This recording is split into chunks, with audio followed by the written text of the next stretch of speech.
Muy buenas, ¿qué tal? Bienvenidos, Historia Militar del siglo XX, temporada 2, capítulo por así decirlo, o Historia 2. Primera, como se dijo en un principio, Primera Guerra Mundial, Gran Guerra, que es como inicia pues todo lo actual, ¿no? Por así decirlo, con esas armas de guerra listas para matar a cientos de miles de personas, ideadas por el ser humano. Y segunda parte, que la que estamos ahí hablando, periodo de entreguerras, periodo que aconteció desde el final de la Primera Guerra Mundial hasta el inicio de la Segunda Guerra Mundial, en sus 20 años, del 19 al 39. ¿En qué lo dejamos en el primer vídeo? Bueno, pues vimos la introducción histórica, básicamente no se hizo porque es lo que viene en los 7 vídeos anteriores de la Primera Guerra Mundial, ¿no? Pero sí vimos claramente que había 4 fases del 19 al 39. La fase 1 es la recuperación económica después de la destrucción total del continente europeo, del 19 al 24. La segunda parte son los locos años 20, o los felices años 20, del 24 al 29. La tercera parte es el crack del 29, ese crack, esa quiebra financiera y bursátil que aconteció en Nueva York, en Estados Unidos y en el mundo, al no poder colocar bonos, esos bonos que habían ido creciendo y que todo tipo de clase social había comprado y se había endeudado para poder comprarlos porque era lo mejor para poder ganar dinero rápido. Pues todo eso salta por los aires y pues se produce la Gran Depresión después del crack del 29 al 33. ¿Cuál es la consecuencia más inmediata del 33 al 39 hasta que comienza la Segunda Guerra Mundial de esta gran crisis? Pues la falta de confianza en las democracias liberales, que son las que habían triunfado o las que habían dicho que eran el nuevo modelo a seguir, y el ascenso de los totalitarismos. Hitler, Mussolini, Stalin y muchos más líderes políticos y muchos más países que van a abrazar un extremismo u otro, de izquierda o de derecha, para poder salir adelante. Vale, lo dejamos aquí, ¿verdad? Lo dejamos en el plano político de antes de la Primera Guerra Mundial, y después de la Primera Guerra Mundial. Bueno, como se pueden ver, como se pudo ver en el final del primer vídeo de esta serie, esos países que se han formado ha sido fruto de la desintegración de los estados centrales, de los imperios centrales. Europa está en ruinas. Estados Unidos y Japón son los grandes beneficiados. Alemania tiene que soportar la vergüenza de la derrota, la reducción del terreno a pesar de no haber combatido ni un solo día en su suelo, y además tiene que afrontar el pago de gastos de la guerra. Con la consiguiente reducción de su ejército, solamente le dejaban tener 100.000 tropas, y además en esta época en la que era muy importante tener muchas tropas para poder hacer frente a esas invasiones de estos países que estaban constantemente en guerra, ¿no? Y además, bueno, pues el fruto de todo esto, de estas deudas millonarias que tienen que pagar los alemanes, la población se muere de hambre.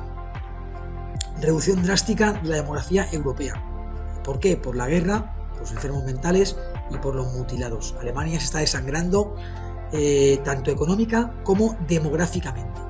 Ahí tenemos 2 imágenes claras, ¿no? Una imagen, pues la destrucción total de Europa, no solamente, bueno, no de Alemania, porque Alemania sí fue destruida totalmente en la Segunda Guerra Mundial, pero no en la Primera Guerra Mundial. Recordamos que hayamos antes leído que no se combatió ni un solo día en terreno alemán. Esto es fruto porque, bueno, cuando en la ofensiva de los 100 días, la ofensiva final, esa que aconteció después de la ofensiva de primavera en 1918, ese intento alemán por acabar con la guerra antes de que Estados Unidos fuera 100% efectivo en el campo de batalla, y esa ofensiva de los 100 días, la ofensiva final, que hicieron los aliados, o la Triple Entente, contra Alemania, y cómo cayeron, pues fueron cayendo pues rápidamente todas las posiciones y todas las guarniciones, ¿no? Se rendían en masa, ¿no? Los alemanes estaban muertos de hambre, se morían literalmente de hambre y tenían que parar las ofensivas para poder comer comida de las trincheras del enemigo. Imagínense, eran incapaces de levantar un fusil para poder disparar.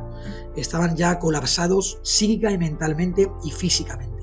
Bueno, pues después de esta ofensiva, que es lo que hace que no se combata ni un solo día en Alemania, porque se llega a este armisticio el día 11 del 11 del 18, pero si no, lógicamente, si la guerra hubiera seguido, se hubiera llegado a combatir el suelo alemán. Pero bueno, lo curioso, ¿no? Lo anecdótico es que ni un solo día se combate en suelo alemán. Sea como fuere, Alemania ha perdido muchísimo terreno, ha perdido casi un 20% de su territorio al finalizar la Primera Guerra Mundial, y se la separan en dos, ¿no? Por una parte Prusia o Prusia Oriental, y por otra parte pues el resto de Alemania, partido por ese corredor de Danzig, para darle salida al mar a Polonia.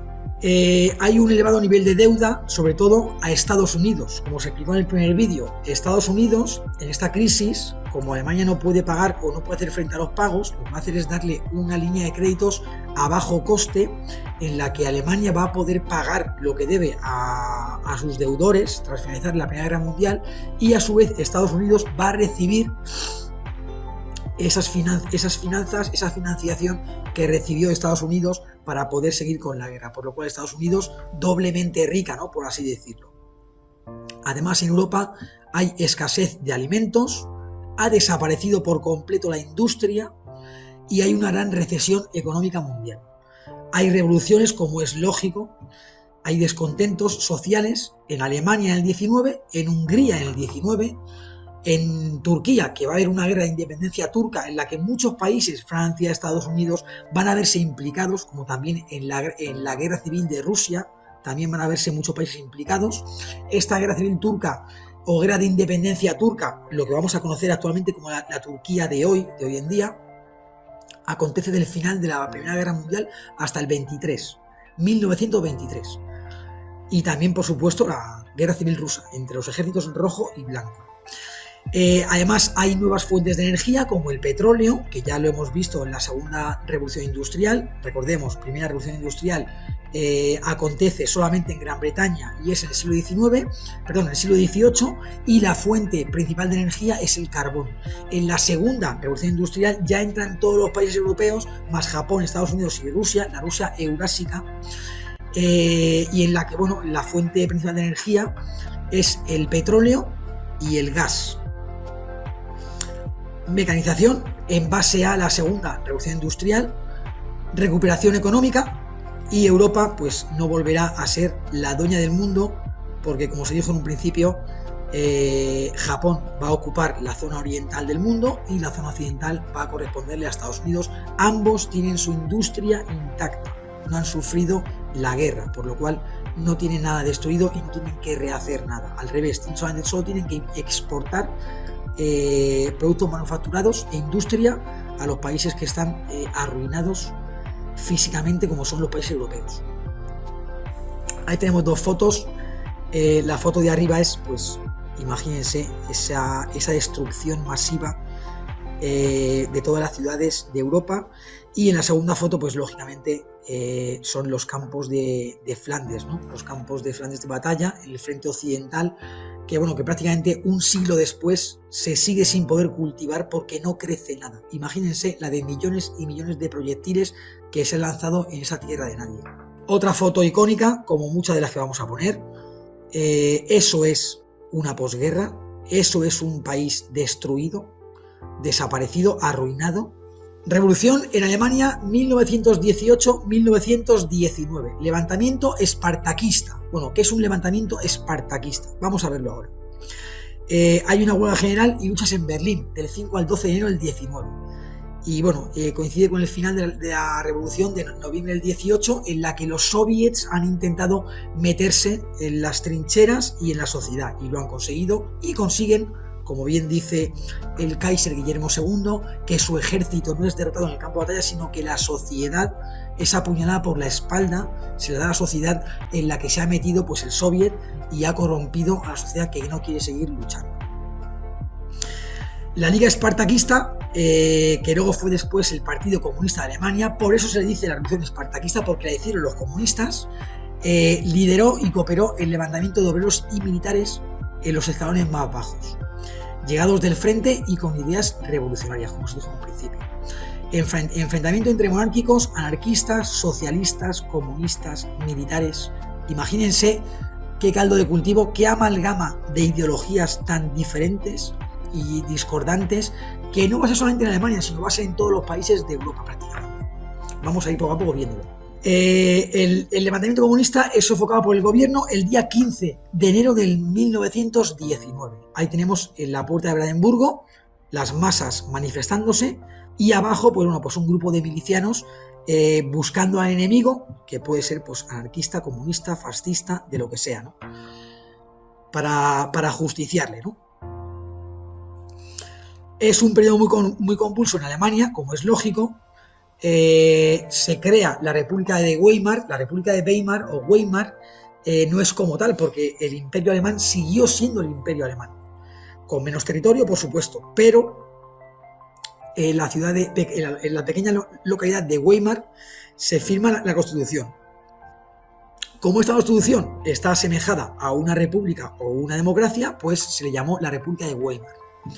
Y fue conocida así en Alemania, a la Alemania del 19 al 33. ¿Qué pasó en el 33? El partido nazi llega al poder e instaura el Tercer Reich. Es en esa localidad donde se rubrica la nueva Constitución: ocupaciones de territorio constantes y sometimiento de estos. Ante la imposibilidad de poder pagar las deudas de guerra, franceses, belgas invaden constantemente zonas industriales del oeste de Alemania, y eso crea los famosos bastardos de Baviera, eso que les comenté en el último vídeo de la serie de la Primera Guerra Mundial. Pues igual, ¿no? Que como se asientan durante años en el ejército francés y belga, lo que hacen es tener hijos, procrear con alemanas, y les llaman los bastardos de Renania o de Baviera. Ocupación de la banda industrial del Ruhr por parte de Francia y Bélgica, ante la imposibilidad de pagar la deuda alemana del 23 al 25. Falta de hombres por la masacre de la guerra, desempleo, hiperinflación. En julio del 23, un dólar americano llegó a cambiarse por 1 millón de marcos alemanes. ¿Esto qué es lo que hace? Pues que todos los ahorros de la clase media o la clase alta desaparezcan en días. Si yo he ahorrado 1 millón de marcos, que es una pasada, y me dicen que una barra de pan vale 1 millón de marcos, he perdido mis ahorros en un día. Imagínense. Se crea una nueva moneda para enderezar el rumbo, un nuevo marco, y esto hace pues que pueda salir de esa crisis Alemania, además de esos préstamos de los que le dije en el primer vídeo que Estados Unidos va a darle a Alemania, además de por caridad y para poder sacar el país adelante, también para poder cobrar sus deudas con los países que han vencido la guerra, con Francia, con Gran Bretaña, con Bélgica, etc. etc. Alemania puede pagar a sus deudores, Francia y Gran Bretaña, y estos a Estados Unidos por los créditos pedidos durante la guerra. Estados Unidos se enriquece cada vez más y crea su propio estilo de vida. Excombatientes descontentos en este periodo. Lógicamente, esos combatientes que han luchado con Alemania en la Primera Guerra Mundial, que han visto cómo prácticamente no han perdido batallas y todo lo han perdido en la última ofensiva, que su país nunca ha sido invadido, y de repente ven que le quitan territorio y que encima tiene que pagar deudas millonarias porque son los únicos causantes de la guerra. Imagínense, los combatientes que no tienen dónde ir porque nada más saben combatir, se alistan a milicias o crean partidos radicales porque no tienen otra que hacer, además de ese resentimiento patriótico porque cree que el mundo no se está portando bien con ellos. La sociedad comienza a polarizarse y a radicalizarse. Se polariza en extremos, extrema izquierda y extrema derecha. También se crea la República Soviética de Baviera, que dura poco tiempo, pero se intenta hacer una república, partir aún más a Alemania en otra república o otro estado satélite de los soviéticos, y también se intenta crear y se crea, con poca duración, con corta duración, la República de Renania, por el mismo motivo. Esta la crea Francia con el interés de seguir desestabilizando a su archienemigo, ese que se ha granjeado en 1871 al perder la guerra franco-prusiana, y que luego pues se va a resarcir y se va a pasar más de la cuenta al finalizar la Primera Guerra Mundial en la Paz de Versalles. Ahí tenemos tres imágenes en las que pueden ver lo que les estoy explicando, ¿no? Vamos a comenzar por la imagen de la derecha, la más grande. Son los territorios en los que va a perder Alemania al finalizar, bueno, los que van a corresponder a cada país al finalizar la Primera Guerra Mundial. Perdón, eso es la Segunda Guerra Mundial. Esa foto es de la Segunda Guerra Mundial. A Polonia le va a corresponder la antigua Prusia o Prusia y la parte, ese bocadillo que se abre hacia oriente de Alemania.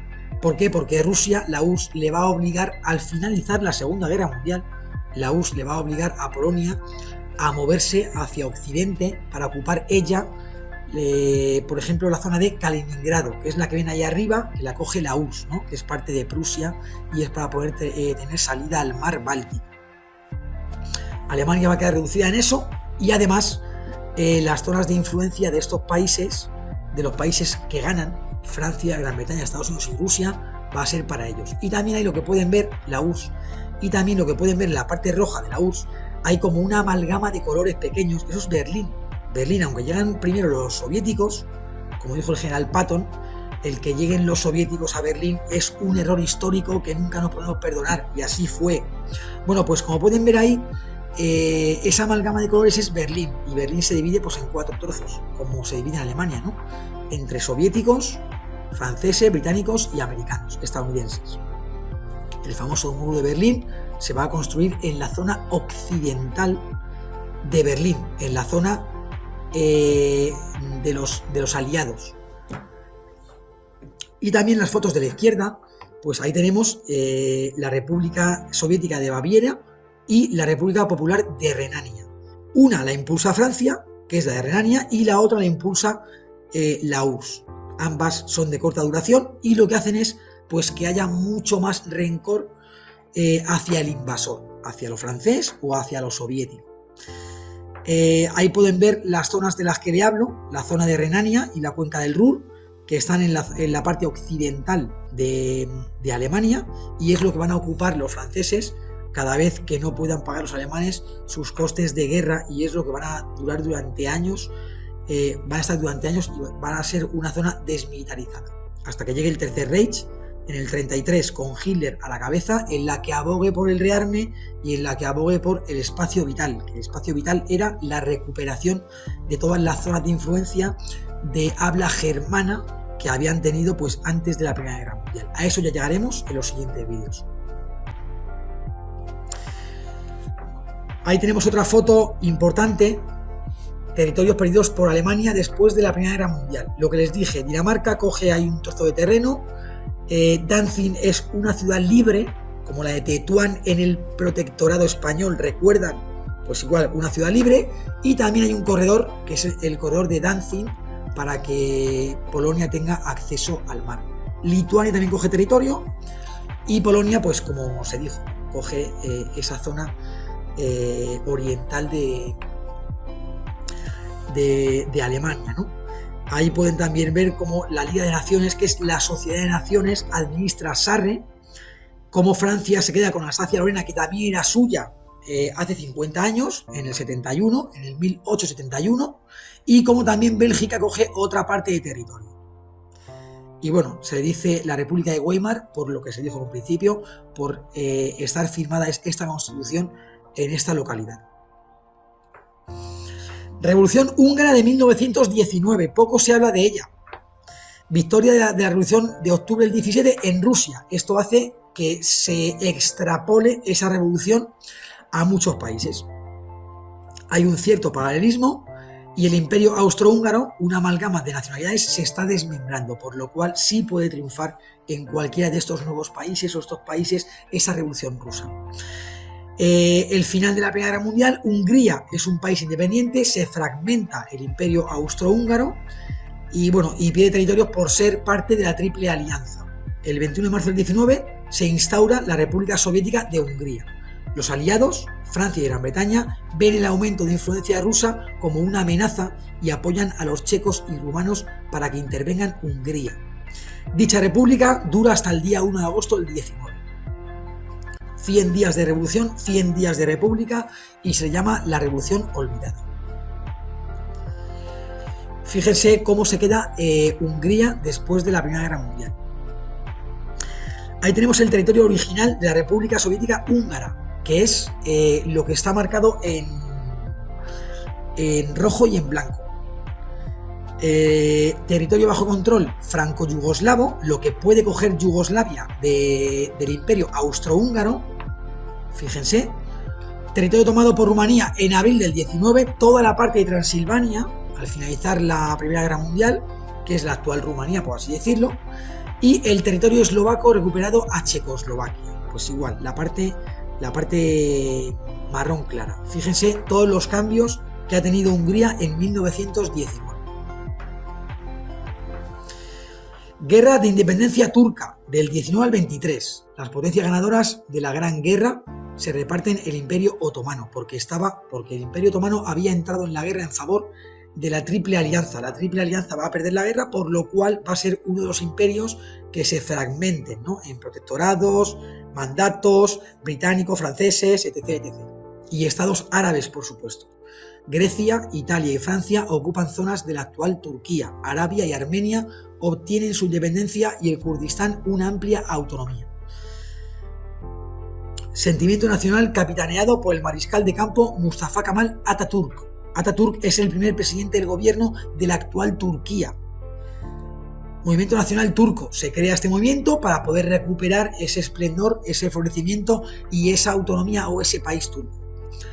Hay una guerra de recuperación del territorio y hay victorias sobre los italianos, franceses, griegos y armenios. Esto es posible porque Turquía tiene un acercamiento a la URSS. La URSS le apoya, asesoramiento, armamento y muchas más cosas para poder ganar la guerra. Ahí tenemos la imagen de arriba, la guerra greco-turca, entrando en combate la infantería. Y en la imagen de abajo, pues ahí tenemos a Atatürk, ¿no?, a ese mariscal de campo que va a ser el primer presidente de la reunificada y actual Turquía. Fíjense todas las operaciones de combate que tenía que hacer Turquía para poder recuperar el territorio. Recupera parte de Armenia, recupera el Kurdistán, recupera el estrecho de los Dardanelos. Y fíjense cómo al final, bueno, pues Siria es parte de Francia, Irak es parte, el recién creado Irak es parte de Gran Bretaña, y bueno, pues también como Chipre se la queda Gran Bretaña. También se funda Arabia, el país árabe, que antes no existía. Guerra civil rusa, del 17 al 22. Luchas entre el ejército rojo, bolcheviques, soviets, proletariado, apoyados por los revolucionarios y anarquistas, y el ejército blanco, zaristas, conservadores y ortodoxos, apoyados por Estados Unidos, Japón, Francia y Gran Bretaña. De hecho, la foto de abajo son tropas americanas, tropas norteamericanas, ahí pueden ver la bandera en la foto, entrando en Vladivostok. Victoria de los soviets, de los rojos, instauración del primer Estado socialista comunista, creación de la URSS. La URSS, como bien sabrán, va a sobrevivir, va a perdurar hasta 1991, por lo cual la URSS es muy importante en el siglo XX. Intento de Europa de aislarse de este nuevo movimiento. No le gusta a los europeos porque abogan por las democracias liberales, y aquí mucha democracia no hay. Revoluciones en todos los países de posguerra para instaurar un régimen parecido al soviético. No en todos va a triunfar. Y victoria final roja con la ocupación de Vladivostok. Ahí tenemos más imágenes, ¿no? Las operaciones de combate que acontecieron alrededor de Petrogrado, la actual San Petersburgo, que también a su vez fue Leningrado y que era la capital del imperio. Y bueno, pues todas las operaciones que se hicieron para poder recuperar, ¿no? Luego también veremos otra traspa en la que van a poder ver cómo se inicia una marcha para poder llegar a Vladivostok, a la zona oriental, la más oriental, la zona del Pacífico de la URSS, de Rusia, para que la guerra se dé por finalizada. Ahí tenemos los dos emblemas de ambos ejércitos, el rojo y el blanco, y tenemos una litografía, pues, de un enfrentamiento entre ambos contendientes en la guerra civil rusa. La foto que les dije antes, cómo avanzan las tropas rojas y al final consiguen llegar y hacerse con Vladivostok, y la guerra va a acabar en el 22. Todas las intervenciones de todos los países que están combatiendo, fíjense, ingleses, franceses, checos, japoneses, estadounidenses, etc., etc. Y ahí tenemos otra foto de cómo se forma la URSS, la Unión Soviética, la Unión de Repúblicas Socialistas Soviéticas, y la incorporación progresiva de las siguientes repúblicas. Hasta el 22 es lo que ven ahí en amarillo. En el 25 se une Uzbekistán, en el 29 se une Tayikistán, en el 36 Kazajstán, y en el 40 se unen Letonia, Lituania, Estonia y parte de Ucrania, la parte de Kiev. Bueno, ¿Qué pasó con España en esta época? España no toma parte en el conflicto, no entra en la Primera Guerra Mundial, porque esos dos hombres que ven ahí en la foto, Su Majestad el rey Alfonso XIII, el rey africano, el africano, como así le decían, porque le gustaba mucho juntarse con los militares y porque estaba muy atento a las campañas del RIF, de 1909 a 1927, y al presidente Eduardo Dato, conservador. Estos dos hombres creen que España no está lista para entrar en la Primera Guerra Mundial, pues no está lista socialmente, económicamente, y porque tiene un ligero retraso industrial y armamentístico con el resto de países, por lo cual no entran en la guerra, se declaran neutrales, y eso puede hacer que España exporte todo tipo de cosas, materias primas, productos manufacturados, armamento, a los países beligerantes. Esto hace que en España suba el nivel de vida y cuando acabe la Primera Guerra Mundial haya una recesión económica. Pero bueno, ¿qué pasa con España en esta época? Del 19 al 24. Bueno, pues justamente lo que dije antes, ¿no? España está inmersa en la guerra del Rif, que ha comenzado en el 1909. Francia le ha obligado a paralizar las operaciones de ocupación y pacificación de su zona e influencia hasta que no acabe la Primera Guerra Mundial. Y las cabilas, como no hay nada del 14 al 18, ¿qué hacen? Se rearman y no sienten el aliento de las operaciones bélicas españolas. Hace que cojan mucho más poder. La subida de precios en España por la exportación de productos manufacturados, alimentos y otros materiales a los países en guerra han empobrecido al medio español.